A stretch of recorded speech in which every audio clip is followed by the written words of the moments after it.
Hello viewers, আসসালামু আলাইকুম। আমরা আছি বর্তমানে রাশিয়াতে। রাশিয়া একটা সাপ্লাই কোম্পানিতে আমরা গ্যাস প্ল্যানেট প্রজেক্টের নাম হচ্ছে জিপিপি। তো রাশিয়া সম্পর্কে আপনাদের অজানা কিছু তথ্য এবং আপনাদের আপনাদের বিলম্বিত করে এমন কিছু প্রশ্নের উত্তর নিয়ে আজকে আপনাদের সামনে হাজির হয়েছি। আমি আছি, আমার সাথে আছে আমার একজন খুব ভালো বন্ধু সহকারী বা সহপাঠী মোহাম্মদ রুমান খন্দকার।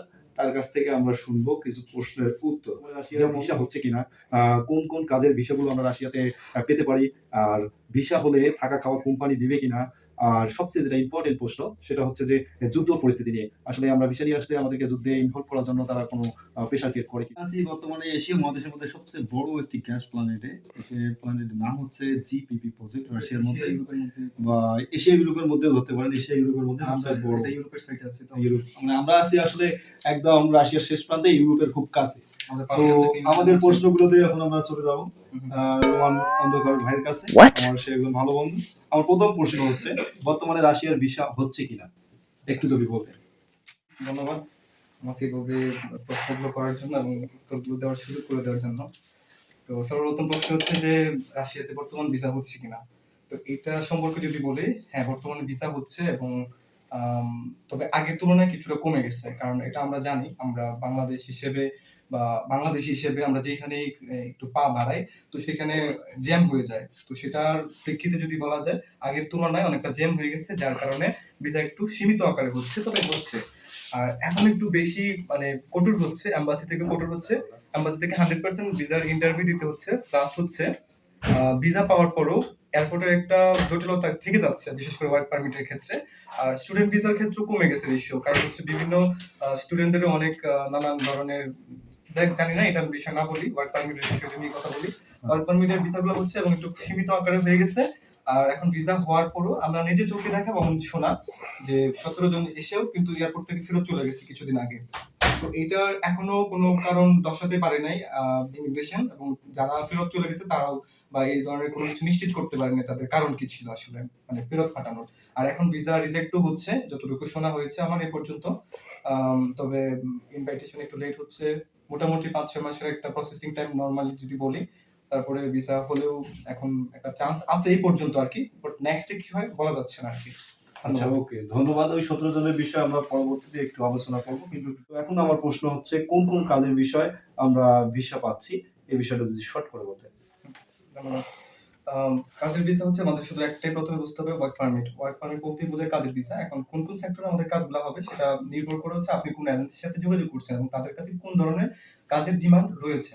এবং সেটা হতে পারে বিশেষ করে কনস্ট্রাকশন এবং রাশিয়াতে ইনডোর এবং আউটডোরে কিছু কাজ থাকে। আর আউটডোরের কাজ বলতে আমরা বুঝি ক্লিনার, সিটি ক্লিনার বর্তমানে যেটা বেশি अवेलेबल, যেমন হচ্ছে রাস্তায় ক্লিনিং এর যে ব্যাপারটা, এটা হচ্ছে আউটডোরে পড়ে, এবং হচ্ছে আউটডোরের মধ্যে আরেকটা পড়ে কনস্ট্রাকশন। আর ইনডোরের মধ্যে হচ্ছে বিভিন্ন রেস্টুরেন্ট, বার বা হচ্ছে সুপার শপ বা ওজন নামের একটা আছে, ওইটা ওয়্যার হাউস আর কি। ওইগুলো হচ্ছে ইনডোরের কাজ। তবে ভিসা বাংলাদেশ থেকে সব যতটুকু হচ্ছে কনস্ট্রাকশনের উপরে হচ্ছে বেস করে। গার্মেন্টস সেক্টরে কিছু আছে, সেগুলা আসতেছে অল্প পরিসরে, আমি পাইছি, শুনছি, এখানে দেখছি। আর বিশেষ করে কনস্ট্রাকশনে বেশি আসছে আমার চোখে দেখা আর কি। তো এই সেক্টরগুলোতে কাজ হয় মূলত, সবগুলোতে হচ্ছে কম বেশি, কিন্তু বেশি হচ্ছে কনস্ট্রাকশনে আর কি। তো ইনডোরের কথা বলে অনেক সময় আউটডোরের কাজ হয়ে যায়, এটা পরিস্থিতি শিকার হয়ে যায় ক্লায়েন্ট হচ্ছে এজেন্টের কাছ থেকে।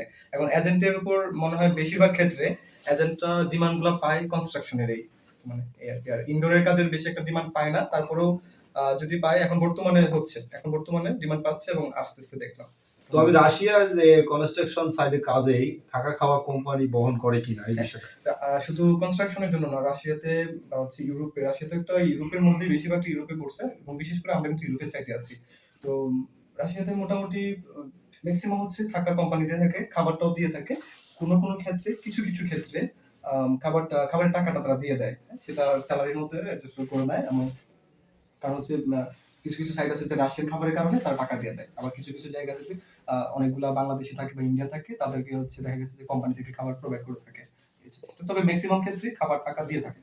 হ্যাঁ ভিউয়ার্স, তো অনেক কিছুই আমরা শুনতে পেলাম, কিন্তু এখন ফাইনালি প্রশ্ন যেটা সবার মাঝেই সবার মনের মধ্যে একটা বিরাজ করে যে আসলে রাশিয়াতে কাজের বিষয়ে গেলে ওরা আসলে রাশিয়ার সেনাবাহিনীতে যোগ দেওয়ার জন্য প্রেশার ক্রিয়েট করে কিনা, এবং রাশিয়াতে আসলে বাধ্যতামূলক সেনাবাহিনীতে জয়েন করতে হয় কিনা, সেই বিষয়ে এখন আমরা ফাইনালি শুনবো রোমান ভাইয়ের কাছ থেকে। যদি এই বিষয়টা ক্লিয়ার করেন তাহলে আমাদের অনেক ভিউয়ার্স আসলে তাদের মনের একটা যে ধোঁয়াশা ছিল সেটা কেটে যেতে পারে। ধন্যবাদ। এটা একটু শর্ট টাইমে ক্লিয়ার করেন প্লিজ। যে যুদ্ধের পরিস্থিতির যে ব্যাপারটা, এটা আমি আমারও কিছু ইয়ে আছে, ফেসবুক আছে, আমার চ্যানেল, আমার একটা ছোটখাটো চ্যানেল আছে, ওখানে বলে রাখছি আমি যে যুদ্ধের ব্যাপারটা আমি যখন আসছি, আমারও আমার পরিবার বা হচ্ছে পরিবারের বাইরে যারা থাকে, গ্রামের মানুষ, তারা না বুঝে জেনে শুনে বা না, বেশিরভাগ না বুঝি অনেক ধরনের কথা বলছে আমাকে। তারপর আমি আসলে এগুলো পাত্তা দিই নাই, কারণ হচ্ছে আমি যতটুকু জানা সেটা জেনে গেছিলাম। এখন বিষয় হচ্ছে যে যুদ্ধের ব্যাপারটা এই জন্যই আপনারা জানছেন যে এখানে যারা যুদ্ধে জয়েন করে ফেলছে এবং তারা অনেকেই মারা গেছে, আবার অনেকে আহত হয়েছে, আবার অনেকে ভিডিও করে এখন বেঁচে আছে। তো এটা দেখে অনেকেই ভয় পাচ্ছে, কিন্তু এখানে ভয় পাওয়ার কিছু নাই। আপনি যখন আসবেন রাশিয়াতে, অবশ্যই আপনাকে লিগ্যালি আনতে হবে। এখন লিগ্যাল বলতে আমি এটা বোঝাচ্ছি যে আপনি ওয়ার্ক পারমিটে আসলে 100% লিগ্যাল। তারপর আপনি যদি বিজনেস ভিসায় বা টুরিস্ট ভিসায় এখানে আসেন, আসার পরে আপনার একটা নির্দিষ্ট সময়সীমা থাকে যে আপনি এই সময়ের মধ্যে আপনাকে আবার ব্যাক করতে হবে। টুরিস্টের ক্ষেত্রে বলছি। তো তারা কি করে, এজেন্সি থেকে বা ভিসা হচ্ছে কন্ট্রাক্টের কথা বলে ভিসা করায় দেয়। তো ভিসা করাতে সেটা টুরিস্ট ভিসা থাকে, যার কারণে সে ক্লায়েন্ট বুঝতে পারে না, রাশিয়ার পাশে থাকে, তার ট্রান্সলেশনও করে না, অন্ধবিশ্বাস থাকে।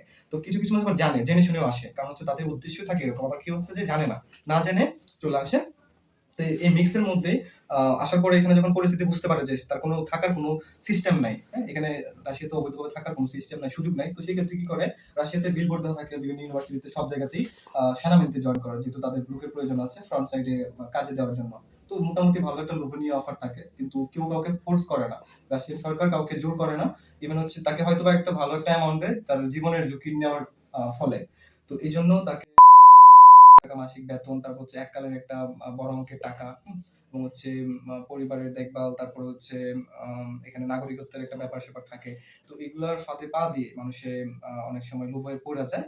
আর অনেকে আছে না জেনে আসে, যার কারণে পরে সে বাধ্য হয় এখানে। যেহেতু টাকা দিয়ে আসে, টুরিস্ট ভিসাতে আসে, অনেক সময় ৫-৬ লাখ টাকা, ৮ লাখ টাকা খরচ করে আসে। চিন্তা করে যে আমি তাহলে দেশে গিয়ে কি করব? ১ মাস থাকতে আবার চলে যেতে হবে। তো ১ মাসে না থাকার কারণে তাকে সে কিন্তু অবৈধ হয়ে যায়। সে অবৈধ থেকে বৈধ হওয়ার মানে সুবাদে মাধ্যমটা ইউজ করে হচ্ছে এটা দিয়ে। তারপরে জীবনের একটা ঝুঁকি নেয়। আর আসলে এখানে ওয়ার্ক পারমিটে আসলে, স্টুডেন্ট ভিসায় আসলে কারোরই জীবনের কোনো ঝুঁকি নাই। আর যুদ্ধ হচ্ছে, যুদ্ধের পরিস্থিতি কিন্তু আমরা বুঝতে পারতেছি। ইভেন রাশিয়াতে যারা আছে বর্তমান, যারা নাগরিক, তারাও কিন্তু জানে না। একমাত্র যারা ডিফেন্স আছে, যারা জব মানে চাকরিতে আছে বা যারা দেশের জন্য কাজ করছে, তারা শুধুমাত্র একমাত্র জানে যুদ্ধের পরিস্থিতিটা।